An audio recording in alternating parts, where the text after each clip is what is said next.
네, 안녕하세요. 10월입니다. 세월이 빠르죠? 아직도 겨울방학이 되려면 10, 11, 12, 3개월 남았네요. 10월은 캐나다에서 저는 10월을 좋아하는데 이유는 땡스기빙도 있고 그 다음에 할로윈 있죠. 할로윈 다음날 11월 1일에 슈퍼마켓 가면은 할로윈 캔디가 50% 세일해요. 그래갖고 저는 그때 할로윈 때 캔디 안 사고 다음날 11월 1일날 아침 일찍 문 열자마자 슈퍼마켓에 가서 초콜릿하고 그런 거 다 이제 세일할 때 산답니다. 빨리 가야지 또 늦게 가면은 그것도 좋고 맛있는 거는 다 빨리 팔려요. 어쨌든 그리고 땡스기빙에는 이제 터키 구워야 되고요. 그래서 즐거운 달이에요. 한국도 10월이 좋죠. 왜냐면 공휴일이 많잖아요. 한글날 있고 그 다음에 개천절 있고 옛날에 제가 어렸을 땐 10월 1일에 국군의 날이라고 해서 쉬었어요. 10월 1일. 근데 요즘은 이제 없어졌죠. 국군의 날. 어쨌거나 저쨌거나 오늘의 토픽은 EA Education Assistant로 일할 때 어려운 점, 제가 느낀 어려운 점이에요. 제가 처음에 유튜브 시작할 때 EA, Education Assistant 프로그램을 소개를 해드렸어요. 왜냐하면은 학교에서는 EA가 필요한데 EA의 직업에 대한 것 자체를 모르고 그래서 이민자들이 왔을 때 다른 여러 직업도 같지만 EA를 하면 좋겠다라는 생각이 들어서 제가 소개를 해드렸고요. 그래서 많은 사람들이 관심을 갖고 문의를 좀 해주세요. 그런데 제가 어려운 점도 소개를 해드려야 자기가 과연 이 프로그램이 나한테 맞는지 안 맞는지 판단을 할 수 있을 것 같아서 제가 이제 어려운 점을 한번 이야기해 볼까 합니다. 자, 첫 번째는 EA 프로그램을 듣고 그러면 서티피케이트 나오거든요. 그럼 스쿨 디스트릭에 지원을 해서 취업이 되는데 스쿨 디스트릭 교육청에 지원을 해서 이제 뽑히면은 취업이 되면 한 학교에 퍼미넌으로 가는 게 아니라 유니언 잡이기 때문에 일정한 시간 동안은 온콜로 계속 돌아다녀야 해요. 온콜로 돌아다녀야 하는 게 무슨 말이냐 하면요. 땜빵 조사를 하는 거죠. 그래서 예를 들어서 A 학교에 오늘 EA가 필요하다. 그러면 아침 아니면 하루 전날 전화를 받아요. 교육청에서.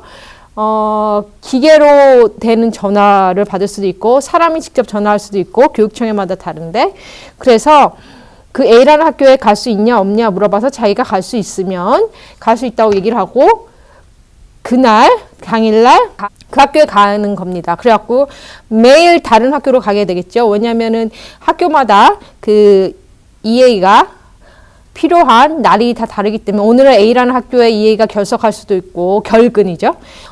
다음 날에는 B라는 학교에 EA가 결근을 해서 EA가 필요할 수도 있고 이거는 일반 교사 그냥 클래스룸 교사도 똑같아요. 교사 프로그램을 졸업하면은 바로 퍼미넌이 되는 게 아니라 일정 기간 동안 TTOC라고 해서 땜빵으로 또 막 돌아다녀요 학교를. 그래서 그 후에 자기가 퍼미넌으로 지원을 할 수가 있어요. 왜냐면 유니언 잡이기 때문에. 그래서 이제 그 학교에 딱 가는데 중요한 건 우리는 장애아를 EA에 있는 장애아들과 함께 장애아들을 서포트를 해줘야 하는 거기 때문에 일반 그 학생을 서포트 하는 것보다 좀 힘들어요. 그래서 학교에 가면 처음에 서브북이라는 게 있어요. 그래서 서브북은 이 학생에 대한 정보가 담겨져 있는 그 북이죠. 이 학생의 나이, 그 다음에 학년, 성별, 이름, 당연히 이름 나오겠죠. 이 학생의 first language, 영어일 수도 있지만은 다국적 그 multicultural 나라니까 뭐 first language가 중국말 될 수도 있고 한국어 될 수도 있고 일본말 될 수도 있고 러시아말 될 수도 있고 하여튼 그래요. 불어가 될 수도 있고 등등 그런 정보들이 이게 기본 정보들이 있고 중요한 거는 이 학생이 언제 어떤 행동을 했을 때, 어떤 제스처를 했을 때 우리가 빨리 이 학생이 지금 anxious한가 아닌가, 불안한가 아닌가를 캐치해서 anxious 할 때 학생이 걔를 이제 calm down을 시켜야 되죠. 그게 가장 중요해요. 그래서 그거를 빨리 캐치를 해야 되는데 모르잖아요. 우리가 처음에 이제 학생을 내가 처음 보는 학생이기 때문에 그래서 그 정보가 이제 서브북에 있는데 그걸 쭉 읽어요. 예를 들어서 뭐 학생이 목을 이렇게 꺾을 때는 이 학생이 이제 anxious 한 거다. 뭐 연필을 물어뜯으면 이 학생이 뭐 anxious 한 거다. 그런 사인들이 있다. 그래서 이제 그거를 숙지를 하고 들어가야 하는데 글을 읽을 때는 다 이해가 되죠. 하지만 막상 그 학생을 만났을 때 모든 게 그저 기억에 나지 않죠. 그래서 이 학생이 지금 불안한 상태인지 아니면 안정된 상태인지 빨리 파악을 하고 그 학생에 맞는 적절한 조치를 취해야 하는데 그렇지 못하는 경우들이 종종 있어요. 두 번째는 학생들도 알아요. 이 이해가 그죠? 오늘만 오는 이해다. 내 이해가 아니다. 그래갖고 그 이해를 테스트하기를 시작해요. 예를 들어 봅시다. 예를 들어서 이 학생이 지금 스낵 타임을 지금 갖고 싶은데 스케줄을 보면은 1교시, 2교시 끝나고 스낵 타임이에요. 근데 학생이 막 떼를 부리죠. 소리를 지른다거나 스낵을 먹고 싶다 지금 1교시 끝났는데 막 소리를 질러요. 그러면은 초보 EA들은 당황을 해서 바로 주죠. 그냥 스낵을. 왜냐하면 이 학생을 그냥 소리 지르는 거를 잠재우기 위해서. 그러면 안 된다는 거죠. 물론 상황에 따라 다르지만 갖고 이 학생이 테스트를 한 거예요. 내가 이런 unexpected 그 behavior를 보여줬을 때 내가 원하는 걸 가질 수 있냐 없냐. 그래갖고 자기가 소리를 질렀을 때 원하는 것을 얻으면 그 다음부터 이제 계속 그런 적절치 못한 행동을 하는 거죠. 근데 원래 정규 EA가 이 학생을 서포트 해줄 때는 이 학생도 알아요. 내가 소리를 질러봤자 내가 원하는 것을 얻을 수 없다는 걸. 하지만 오늘 하루만 있는 EA한테는 테스트를 해서 자기가 원하는 것을 얻을 수 있나 없나 그거를 이제 테스트 해보는 거죠. 그래서 이제 이 학생은 서포트하기 힘든 거예요. 막 점점 더 심한 과격한 행동을 할 수도 있고 보일 수도 있고 그러기 때문에 그게 조금 어려운 점이라고 말할 수가 있습니다. 다음에는요, 학생하고 내가 안 맞을 수가 있어요. 학생하고 그 사람들마다 성격이 다 다르기 때문에 나랑 맞는 친구도 그렇죠. 친구가 있고 나랑 맞지 않은 친구가 있듯이 학생들도 나랑 맞는 학생이 있는 반면에 또 맞지 않는 학생이 있어요. 그래서 한 학교의 퍼미넌이라면 내가 맞지 않는다 그 학생과 그러면 이제 바꿔달라고 요구를 해서 바꿀 수 있거든요. 그게 학생한테도 좋고 그 교사한테도 좋고요. 이해한테도. 그런데 땜방으로 막 돌아다니는 경우에는 바꿔달라고 할 수가 없어요. 그래갖고 나랑 잘 맞는 학생이 만약에 내가 서포트를 하게 되면은 다행이지만 그렇지 않은 경우에는 이제 하루가 조금 힘들 수가 있어요. 네 번째는요. EA가 일을 하면서 다칠 수도 있어요. 학생이 물리적인 폭력을 가할 수도 있어요. 이거는 아주 많이 일어나는 일이 아니지만 가끔 일어나요. 그래갖고 자기가 상해를 입을 수도 있고 아니면은 학생이 anxious 할 때 자기 자신한테 스스로 해를 가할 수가 있어요. 예를 들어서 머리를 뭐 주먹으로 친다든가 손을 물어 뜯는다든가 그러면은 이 캐나다는 굉장히 그 세이프티에 대해서 민감하고 그게 제일 먼저 우선시 되기 때문에 그 학생이 다치지 않게 조치를 취해야 돼요. 예를 들어서 학생이 자기 손을 물어뜯는다 그러면은 거기에 대체할 만한 물어뜯을 만한 거 센서리 툴들이 있어요. 그래갖고 그런 걸 빨리 긴급하게 줘서 손을 물어뜯는 대신 그 센서리 툴을 물어뜯게 한다던가.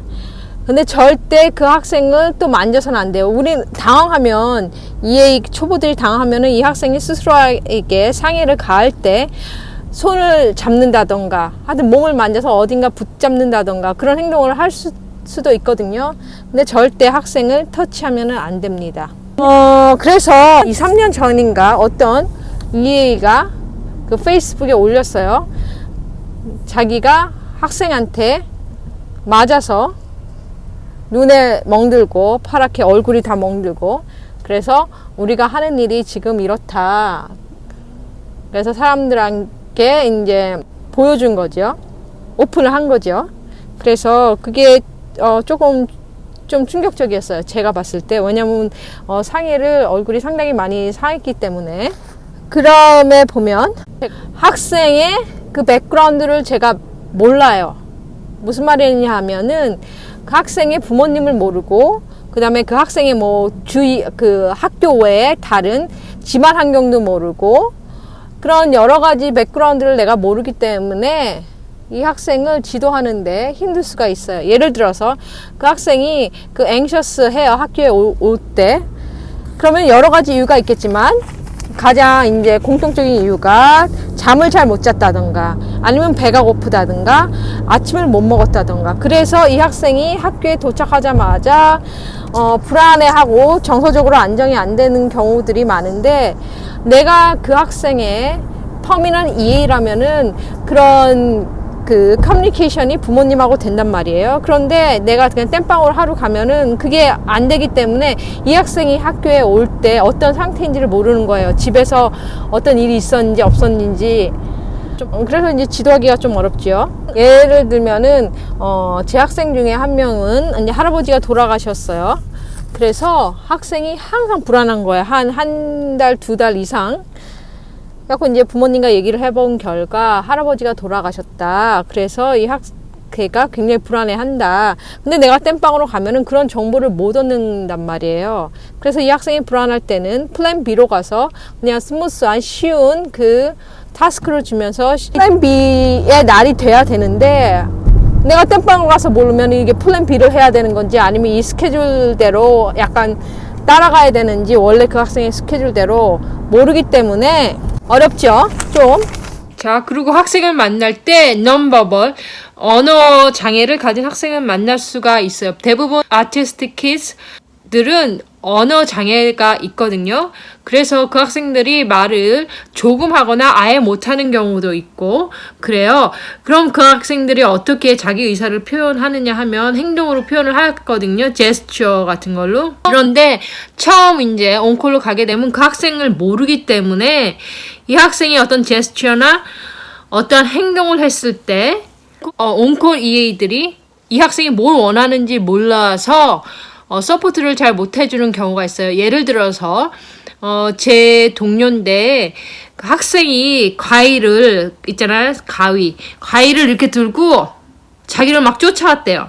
그래갖고 이 EA가 너무 놀라갖고 나를 해치는 건가 하고 당황을 했단 말이에요.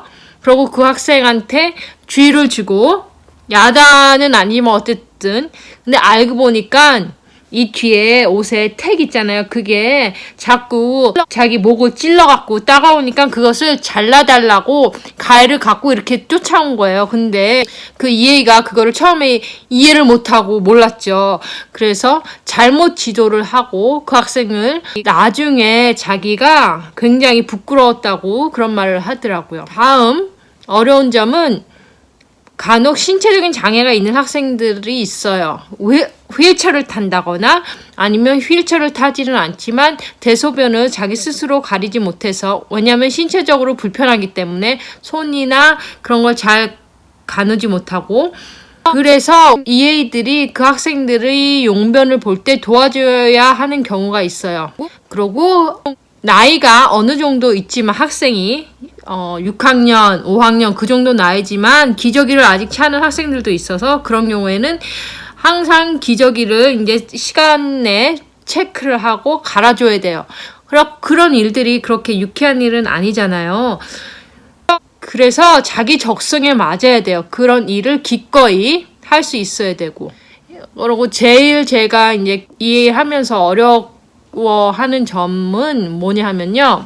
내가 학생을 지도할 때 어떤 학생이 그 unexpected behavior를 acting out을 했을 때 그러니까 우리나라 말로 하면 좀 과격한 행동이거나 아니면 이 학생이 굉장히 불안을 해서 그래서 돌발 행동을 하거나 아니면은 약간 폭력성을 띠는 행동을 해요. 그래서 이제 제가 지도를 하는데 집에 와서 이제 가만히 생각을 해보면 그 학생이 왜 그런 폭력적인 행동을 했을까? 내가 그때 내가 한 그 서포트한 게 과연 내가 제대로 한 건가? 내가 잘 못한 것 같은데 이 상황에서 내가 어떻게 했어야 하는가? 어떻게 하면 더 잘할 수 있었을까? 내가 그 폭력적인 행동이 나타나기 전에 막을 수 있었을 텐데 난 참 아직도 모자른 게 너무 많은 것 같다. 나 자체가 이해로서 자질이 그래갖고 괴롭고 집에 왔을 때 머리에서 떠나지 않고 그래서 잠을 잘 못 자고 잠을 설치고 다음날까지 막 너무 괴로운 거예요.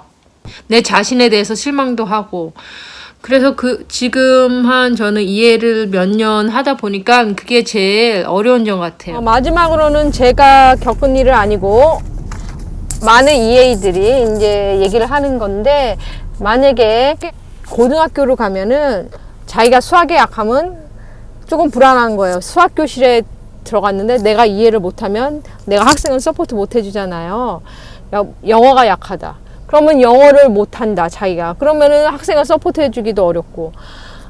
예를 들어, 과학에 자기가 약한데, 그날 과학 그 수업에 들어가야 돼요, 학생하고. 자기 자체도 그 과학의 그 컨셉을 이해 못 했는데, 학생을 서포트 못 해주겠죠. 그래서 많은 EA들이 하이스쿨보다는 초등학교를 선호하는 경우가 많아요. 왜냐면 쉽기 때문에.